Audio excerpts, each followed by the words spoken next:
मीरपुर पठरो में town committee मुलाजिम जो पघार में कटौती ऐं टाउन इंतजामिया जी ज़्यादतियुनि ऐं नाइंसाफ़ियुनि ख़िलाफ़ मासूम मरण समेत एहतजाज मुज़ाहिरो। पघार में थींदड़ कटौती ऐं डिफरेंस बिल घुरण तां पघार बंदि करे नौकरी मां फारिग करण जी धमकी ॾिनी पई वञनि। मुलाज़िमनि जूं दाहूं टाउन मुलाज़िम जे मासूम मरड़ीअ सां एहतजाज कार्रवाई सिपाही टाउन इंतजामिया खां वालिद जे बंदि कयल ईद पघार जारी करण जो मुतालबो करे छॾियो।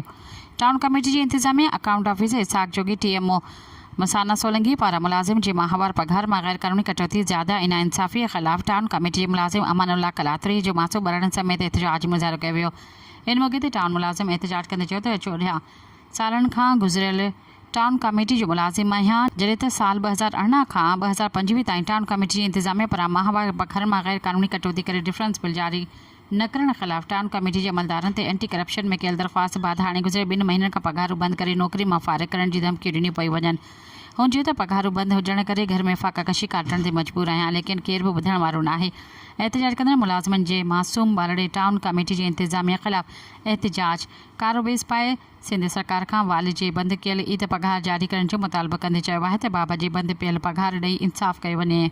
सब्सक्राइब कयो अवामी न्यूज़ HD खे ऐं ताज़ा तरीन ख़बरुनि लाइ ॾिसंदा रहो अवामी न्यूज़ HD।